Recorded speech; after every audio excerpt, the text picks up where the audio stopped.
Hello, aspirants. This is Yash, and welcome back to City Point. So, let us just have a guess what we have to do in today's session. Because in the last session, we completed the whole model verbs, including the margin model one. है ना? So, what we have to do, what is our today's agenda, and what we have to do in today's session? We are going to start a new concept in the verbs only, and that is different from the previous one, like from model verbs. So, आज के session में we are going to start or begin with finite verbs and infinite verbs. ठीक है, मतलब non finite verbs. तो दो concept होते हैं वर्ब्स के अंदर, finite and non finite verbs, and उनके बेसिस पे हम जो है आगे के यूजेस उनके पढ़ेंगे। And first of all today session would be short one. Why? Because इस सेशन में हम केवल finite verbs and infinite verbs के कुछ examples with their uses and their definitions हम रीड आउट करेंगे, पढ़ेंगे, इंट्रोडक्शन लेंगे। उसके बाद जो नेक्स्ट सेशन होगा, I will be telling you each and everything about about them separately, like finite verbs के uses क्या होते हैं सॉरी infinite verbs के kinds क्या होते हैं। तो जैसे infinite verbs के kinds होते हैं infinitive, gerunds and participles, तो उनके uses जो है बहुत है, तो उनके लिए particular separate video ही जरूरी होगी, है ना? तो इसलिए आज के सेशन में we will only be learning about the introduction of finite verbs and non finite verbs, है ना? और देन नेक्स्ट सेशन से हम जो है उनके यूजेस पढ़ना स्टार्ट करेंगे। I hope you are getting it. तो स्टार्ट करते हैं guys without wasting any time. चलिए, बहुत ही सिंपल है और आज का सेशन इतना ज्यादा लंबा नहीं होगा, क्योंकि बस हम केवल इनके बारे में रीड आउट करेंगे, लाइक द डेफिनेशन, है ना? डेफिनेशन पढ़ेंगे, एक दो एग्जांपल देखेंगे, उसके बाद नेक्स्ट सेशन में हम उनके जो पर्टिकुलर यूजेस होते हैं, because they are not one, they are not few, they are many. ठीक है, तो इसीलिए जो है उनके लिए पर्टिकुलर सेशन की जरूरत होगी। तो इसीलिए हम नेक्स्ट सेशन से हम इनके बारे में इलेबोरेटली पढ़ेंगे, लेकिन आज के सेशन में हमें ये ध्यान रखना है कि फाइनाइट वर्ब्स क्या होती है। तो let me just read the definition. A verb is said to be finite. अच्छा, ये फाइनाइट पता है कहाँ से आया? आपने ये सुना होगा, ये इन्फिनिटी, कभी सुना है इन्फिनिटी क्या होता है? ठीक है, इसका एक शायद एक सिंबल भी होता है मैथमेटिक्स के अंदर, ये वाला, इसका मतलब होता है एंडलेस, है ना? तो वही है। फाइनाइट वर्ब्स का मतलब क्या हो गया? Like which has no unlimitation, like they have some limitations, and जो नॉन फाइनाइट वर्ब्स होते हैं, they are not limited by anything और एनी फैक्टर। ठीक है, तो फाइनाइट वर्ड का मतलब वही है जो आप सोच रहे हो। ठीक है, तो उसी के बेसिस पे ये वर्ब्स निकली हैं। अब इनका मतलब क्या है? A verb which is said to be finite, finite होती है व्हेन इट इज लिमिटेड। ठीक है, मैंने आपको बताया ना, they are bound by something. ठीक है, they are limited by something, by the number. अब ये वर्ब्स जो होती है फाइनाइट है, किस बेसिस पे फाइनाइट है वही देखना है। ठीक है, they are limited by the number. ठीक है, नंबर जिसको हम सिंगुलर या प्लूरल बोलते हैं, किसका? सब्जेक्ट का, एंड पर्सन। जाहिर सी बात है, सब्जेक्ट का ही नंबर देखते हैं हम, है ना? सिंगुलर प्लूरल क्या होता है? सब्जेक्ट ही होता है, एंड उसका पर्सन, फर्स्ट, सेकंड और थर्ड। ठीक है, किसका? सब्जेक्ट का, इन अ पर्टिकुलर स्टेटमेंट। ठीक है, I hope you are getting it. मतलब वो वर्ब्स जो लिमिटेड है, लिमिटेड का मतलब क्या हो गया? उनको फर्क पड़ता है, they are affected by the number and the person of the subject, जो भी पर्टिकुलर स्टेटमेंट के अंदर है। यानी कि they would be working according, they are not independent, they are dependent of the number and the subject of the, sorry, the person of the subject. ठीक है, finite verbs also indicate the tenses. Tenses भी बताती हैं finite verbs, यानी कि tenses में जो verbs use होगी, वो जो इंडिकेशन देती है कि whether they are in the present, past और फ्यूचर। ठीक है, वो फाइनाइट वर्ब्स ही होती है। ठीक है, जैसे अगर मैं आपको कोई एग्जांपल दूं, जैसे ही के साथ अगर मैं डज लगाऊंगा, डू नहीं लगाऊंगा, ये कैसे पता लग रहा है? बिकॉज ये फाइनाइट वर्ब है, they are affected by the number and the person of the subject. अब इसको और अच्छे से समझने के लिए we will be moving to the next slide with some examples. अब देखो, यहाँ पे पहले ये चार एग्जांपल्स लिखे हुए हैं, एंड इसी में आपको समझ में आ जाएगा कि मैं क्या कॉन्वे करना चाहता हूँ आपको। पहला क्या है? Fred plays volleyball in the national level, sorry, on the national level. मैं सोच रहा था इन द प्लेग्राउंड होगा, पर ऐसा नहीं है। तो ये क्या कह रहा है? Fred plays volleyball on the national level. वो नेशनल लेवल पर क्या खेलता है? फ्रेड क्या खेलता है? वॉलीबॉल खेलता है। ठीक है, अब यहाँ पे देखो, फ्रेड क्या है? सिंगुलर है। ठीक है, फ्रेड क्या है? सिंगुलर है, मतलब एक है। उसके बाद ये पर्सन कौन सा है? जितने भी नाउन होते हैं थर्ड पर्सन में आते हैं। फर्स्ट पर्सन में क्या आएगा? आई एंड वी। सेकंड में क्या आएगा? यू। एंड थर्ड में ही, शी, इट के साथ साथ और दे के साथ साथ नाउन भी आता है। ठीक है, तो we consider noun in the third person. ठीक है, अब यहाँ पे क्या ध्यान रखना है? प्लेज आया है। ठीक है, अब यहाँ पे प्लेज आया, प्ले क्यों नहीं आया? बस यही कंसेप्ट है।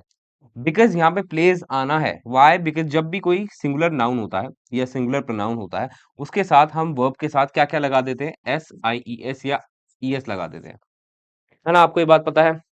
जैसे मैंने क्या करा, ही के बाद मैं डू यूज़ नहीं कर सकता डज़, यानी कि ईएस एक्स्ट्रा लगाना पड़ेगा डू के साथ, क्यों? क्योंकि ये सिंगुलर है, यानी कि ये जो है अफ़ेक्ट हो रहा है ही से, ही के नंबर से। ही का नंबर क्या है? सिंगुलर है, पर्सन क्या है? थर्ड है, ठीक है? तो यानी कि वो वर्ब जो अफ़ेक्ट होती हैं, they are bound by the what? एक तो इनकी जो नंबर होता है उनसे और उनके पर्सन से। यहाँ पे फ्लड है जो कि सिंगुलर है और थर्ड पर्सन है, इसीलिए यहाँ पे मैंने प्ले के बाद एस का यूज़ करा है। तो ये प्लूरल वर्ब बन गई। अच्छा, यहाँ पे कन्फ्यूज़ मत होना कि भाई प्लेस तो सिंगुलर नाउन के साथ आई है तो प्लूरल कैसे बन गई? प्लूरल बोला जाता है बिकॉज़ अगर हम किसी वर्ड के बाद एस लगा देते हैं तो प्लूरल हो जाता है, ऐसे ही वर्ब के बाद एस लगा दिए तो प्लूरल बन गया है। ये मतलब है और ज़्यादा कन्फ्यूज़ होने की ज़रूरत नहीं है। अब ये क्या है? प्रेज़ेंट टेंस है। कैसे पता लगा प्रेज़ेंट टेंस है? क्योंकि प्रेज़ेंट इंडेफिनिट का एक रूल होता है कि सब्जेक्ट के बाद क्या आता है? वर्ब के साथ, वर्ब की फर्स्ट फॉर्म के साथ एसईएस या आईईएस आता है, तो वो प्रेज़ेंट में कहलाता है। वो प्रेज़ेंट हैबिट शो करता है। वो किसकी प्रेज़ेंट हैबिट शो हो रही है? फ्रेड की, कि भई वॉलीबॉल खेलता है नेशनल लेवल के ऊपर, ठीक है? नेशनल लेवल पे वॉलीबॉल खेलता है। तो यानी कि उसकी आदत है या उसका हैबिचुअल एक्शन है, उसका रूटीन है। तो कैसे पता लगा? प्रेज़ेंट इंडेफिनिट के टेंस से कि भई अगर कोई सिंगुलर नाउन आता है, तो उसमें जो बाद में वर्ब आएगी, उसके साथ एईएस या आईईएस इन तीनों में से एक क्या लग जाएगा? लेटर लग जाएगा, है ना? या ग्रुप ऑफ लेटर्स लग जाएगा, ठीक है? तो इससे पता लगता है कि ये प्रेजेंट टेंस सेंटेंस है। तो यानी कि जो कि पहले वाले स्लाइड पे लिखा हुआ था कि दे डिटरमिन द टेंसेस, ये टेंसेस को भी इंडिकेट करती है, तो इंडिकेट कर दिया ना कि वो प्रेजेंट इंडेफिनिट टेंस है क्योंकि वो रूटीन बता रहा है किसका? फ्रेड का, है ना? अब देखो, इसको इससे कंपैरिज़न करना, किसको? सेकंड वाले को। We play chess. अब इस केस में वी प्ले चेस है। अब यहाँ पे एस क्यों नहीं लगा है? यहाँ पे एस इसलिए नहीं लगा है क्योंकि यहाँ पे नंबर क्या हो गया? प्लूरल हो गया है। किसका? सब्जेक्ट का। यहाँ पे क्या था? सिंगुलर था, सिंगुलर में एस-ई-एस, आई-ई-एस लगाते हैं, लेकिन प्लूरल में हम नहीं लगाते हैं। प्लूरल में वर्ब की first form as it is base form में ही यूज़ होती है, इन द प्रेजेंट टेंस के अंदर। है ना? तो वी क्या हो गया? प्लूरल हो गया। सेकंड पर्सन है, प्लूरल हो गया, तो वर्ब क्या आ गई? सिंगुलर आ गई, यानी कि एस नहीं लगा है। तो ये वो वर्ब है जो अफ़ेक्ट हो रही है वी की प्लुरैलिटी से, है ना? और इसके पर्सन से, है ना? वी के नंबर से और इसके पर्सन से, वी के। तो ऊपर क्या था? सिंगुलर था, सब्जेक्ट, इसलिए एस लग गया। यहाँ पे क्या है? प्लूरल है, इसलिए एस हटा दिया, ठीक है? और ये क्या शो कर रहा है? अभी भी ये प्रेज़ेंट टेंस शो कर रहा है कि हम चेस खेलते हैं। ताते-ती and routine habitual actions they indicate. तो यानी कि वो वर्ब्स जो अफ़ेक्ट होंगी सब्जेक्ट के सिंगुलैरिटी से या प्लुरैलिटी से या उसके पर्सन से, उसे बोला जाएगा finite verbs. I hope you are getting it. अब देखो, कभी-कभार पता ही नहीं लगता है कि भाई जैसे पास्ट इंडेफिनिट टेंस है, पास्ट इंडेफिनिट टेंस में केवल वर्ब की सेकंड फॉर्म आती है, तो वहाँ पे सोचने की ज़रूरत नहीं पड़ती है। They are not limited by the number and the person of the subject, क्योंकि आई है, यहाँ पे वी होता, तब भी यहाँ पे प्लेड ही आता। ठीक है? तो वर्ब की सेकंड फॉर्म से हमें पता लगता है, जैसे प्लेड है, वर्ब की सेकंड फॉर्म है, उससे पता लगता है कि वही वो पास्ट टेंस में चला गया है। She will play billiards in the evening. अब यहाँ पे ये हो गया फ्यूचर, तो फ्यूचर कैसे इंडिकेट होता है? विल से इंडिकेट होता है, ठीक है ना? विल से इंडिकेट होता है फ्यूचर, तो अब यहाँ पे ये प्ले हो गया है, ठीक है? यहाँ पे प्लेड हो गया है। अब यहाँ पे विल के बाद वर्ब की फर्स्ट फॉर्म आती है। तो यानी कि वो वर्ब्स जो अफेक्ट होंगी सब्जेक्ट के नंबर से और पर्सन से, उन्हें बोला जाएगा फाइनाइट वर्ब्स। कुछ ऐसी वर्ब्स होती है, मैं आपको बताऊंगा, जिन्हें नॉन फाइनाइट वर्ब्स बोला जाता है, and they are not limited और bound by these factors of the subject. ठीक है? सब्जेक्ट चाहे सिंगुलर हो, प्लूरल हो या उसका पर्सन कोई भी हो, वो एक ही फॉर्म में रहती है। ये फॉर्म चेंज कर देती है, जैसे प्ले का प्लेज हो गया, है ना? और यहाँ पे प्लेज का प्ले हो गया। इन्होंने अपनी फॉर्म चेंज कर दी प्ले में, है ना? प्ले में फॉर्म चेंज कर दी। लेकिन जो नॉन फाइनाइट वर्ब्स होते हैं, they do not ever change their forms. कैसे? देख लेते हैं। पहले शायद डेफिनेशन आएगी, है ना? हाँ, नॉन फाइनाइट का मतलब they are not finite ones, है ना? कि भाई दे आर नॉट लिमिटेड, ठीक है? By anyone, by anything. A verb is said to be non-finite when it is not limited। बस ये ध्यान रखो। उल्टी डेफिनेशन हो गई जो फाइनाइट की थी। By the number and the person of the subject in a sentence, है ना? It is then called a non-finite verb। Simple सी बात है ना? बस एग्जांपल्स देख रहे हैं। आई नो कि भाई आपको जो डेफिनेशन है वो एक बार में समझ में आ गई है। Examples, he likes to have coffee। बस सिंपल है। वो कॉफी लेना पसंद करता है, कॉफी पीना पसंद करता है।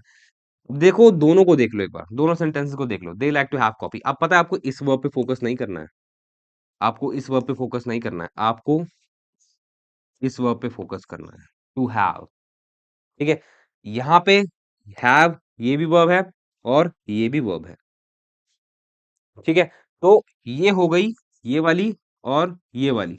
ये तो हो गई तुम्हारी फाइनाइट वर्ब। क्यों फाइनाइट वर्ब हो गई? क्योंकि यहाँ पे लाइक्स है, यहाँ पे लाइक है क्यों? क्योंकि लाइक्स आ गया क्योंकि ही का सिंगुलैरिटी के कारण लाइक्स आया है। यहाँ पे दे के प्लुरैलिटी के कारण लाइक आया है।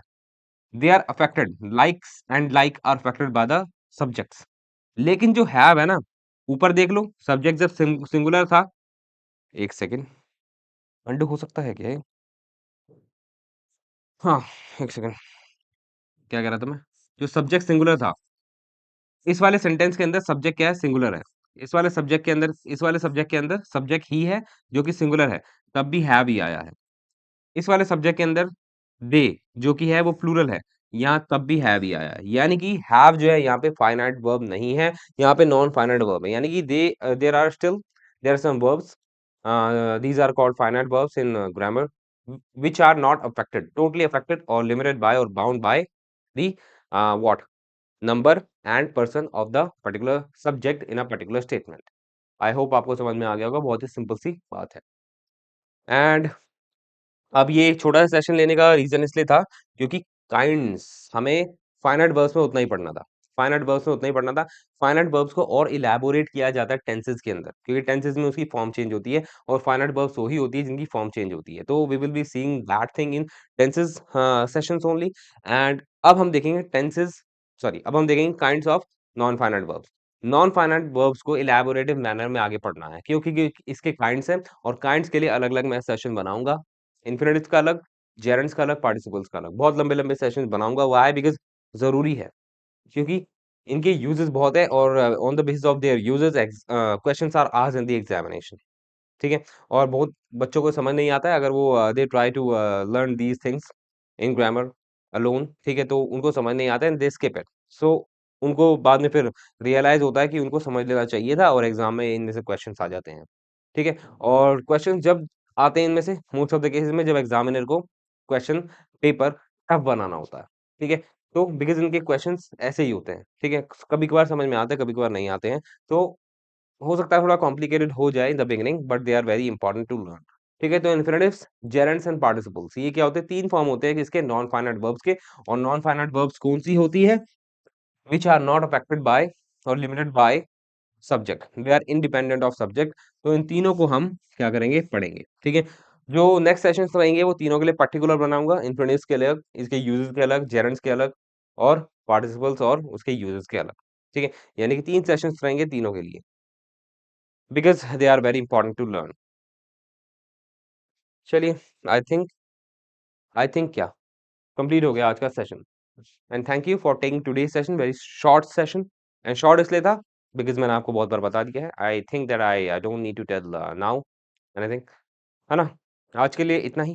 अब हम मिलेंगे from the next session. We are going to learn about the kinds of non finite verbs. And till then what you have to do, keep on learning and have faith in God and have fun also, है ना? चलिए मिलेंगे next session में and हस्ता ला vista. Bye bye.